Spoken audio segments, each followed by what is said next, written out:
Alrighty, welcome back. So last time we spoke about making classes immutable using static factory methods.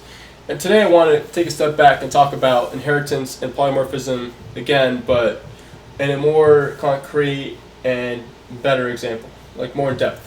Okay, so let's go ahead and use a new type of class today. So instead of talking about points, we're going to talk about animals. So we're going to create a lot of animals today. We're going to create monkeys, we're going to create snails, cheetahs, and I think that should be enough to get the point across. So we're going to create subclasses of animals. So first let's create the animal class.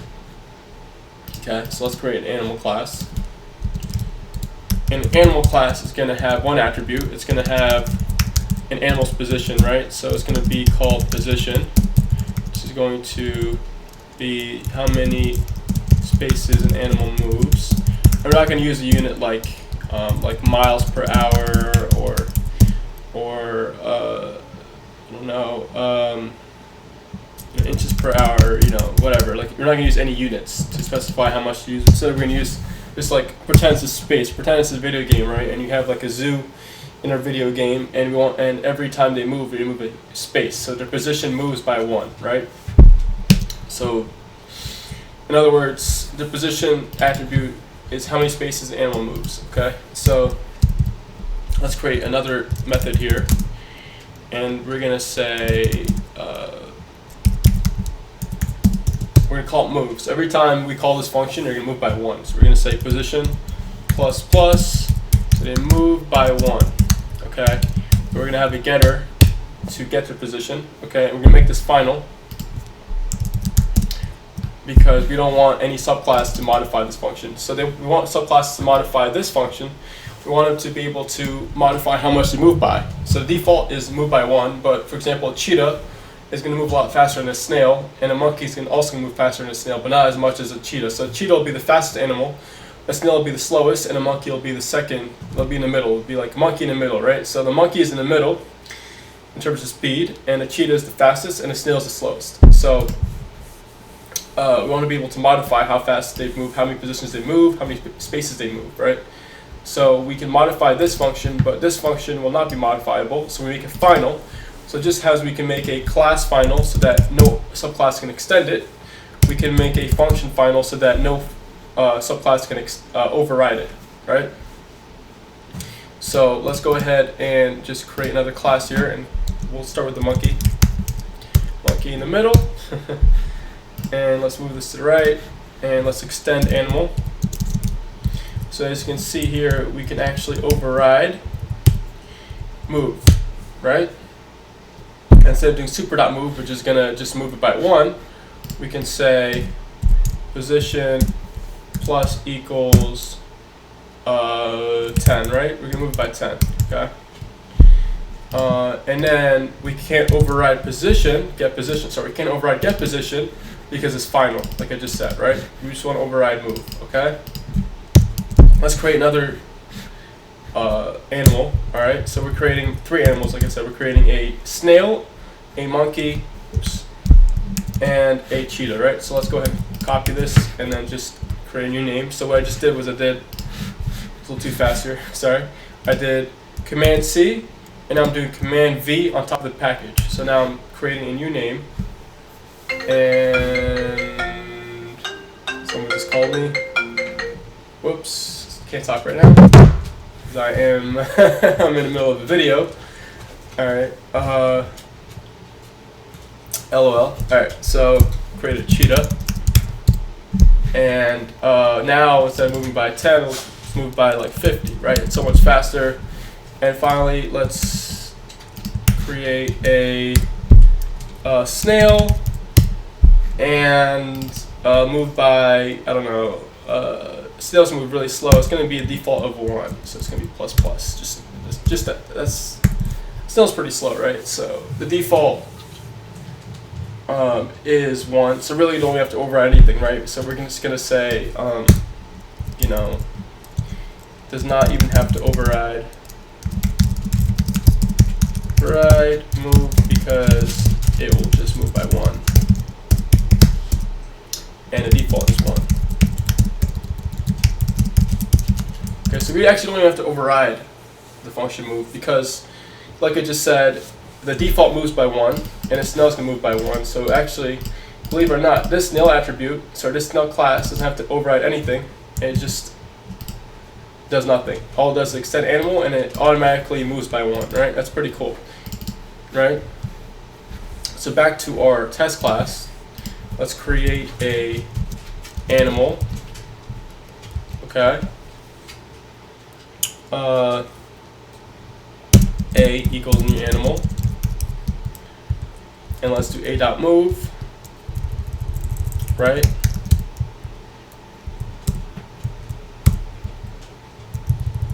Okay. What am I doing? Whoops. I meant to do a.move here, and then a.get position here. So I meant to print the position. So after they move, they should move by 1, right? So the animal, like I said, the default is 1, right? We have an error.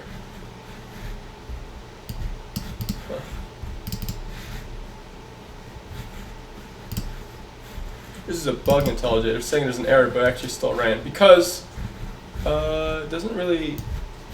I've never seen this before. So it's saying there's an error because you can see there's the squiggly marks, the red squiggly marks underneath the class name, and it's saying there's an error, but there's not. As you can see, there's no error here, right? It would say something on the right hand side saying there's an error. It would point the line that there's an error, and I actually just compiled it.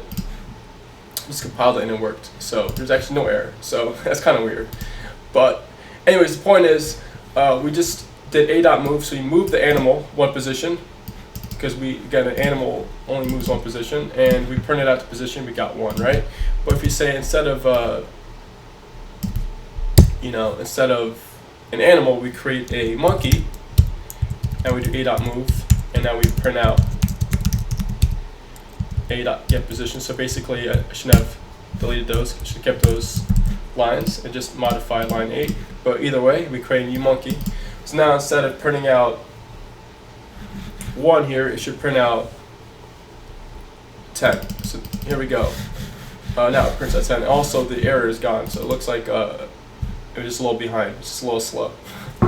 But as you can see, we just did polymorphisms because we have a left-hand side, we have the superclass, and right-hand side, we have the subclass. And we called a.move, so we called the move function, and as we know, the monkey class overrides the move function and modifies it to move by 10 instead of 1, right? And if we do instead of monkey, we do snail, we're still going to have 1, okay? We're still going to have 1 because the snail doesn't override anything, right? Because the snail, as we're saying, is really slow, so it's not going to move that fast. It's going to move the default of 1. But if you do a cheetah, right, we're going to get 50. Because a cheetah overrides move, unlike a snail, and it overrides it by moving 50 spots, 50 spaces. So that's just an example of using inheritance. So we're inheriting, number 1, inheriting this attribute. Number 2, we're overriding this function, but sometimes we're inheriting it. So in monkey and cheetah, we're overriding move, right? But in snail, we're actually inheriting. So in snail, we're inheriting 2 things. We're inheriting, number 1, we're inheriting the, can't spell, the position attribute, right? We're inheriting this. We're also inheriting the functionality of the move function because we are not overriding it. Although if you override it, oops. If you override it and just do super.move, you're technically overriding it, but you're still inheriting the value of what it returns. So either because you're not overriding it, or by overriding it.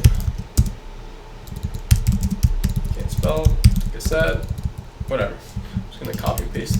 I can't spell. Oh my god. That. Overriding it,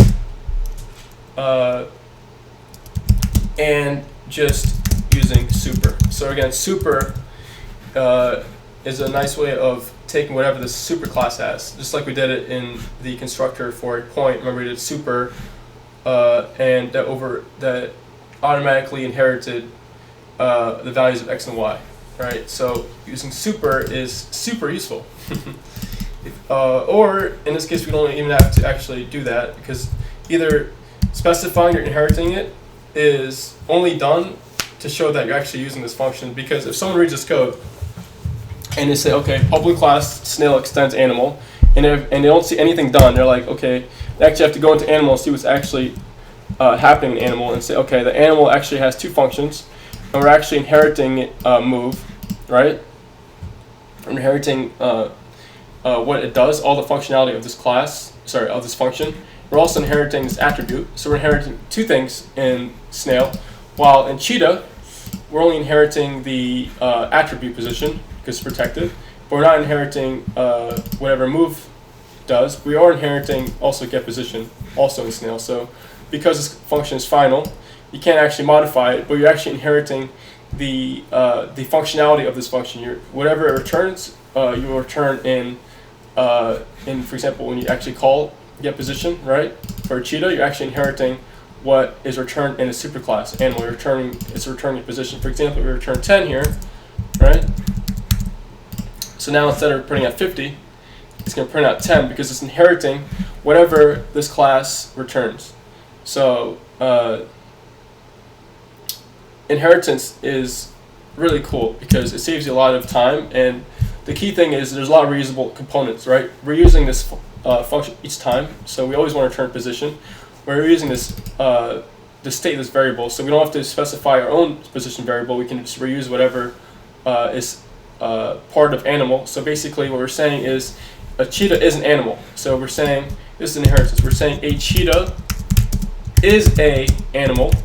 We're saying a snail is a animal.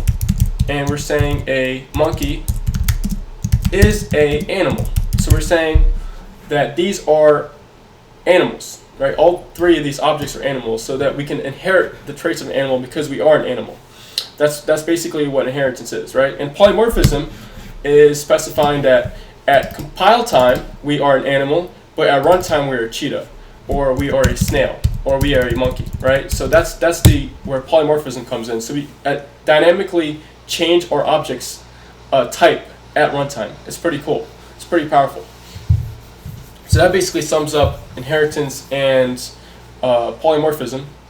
So see you in the next lecture.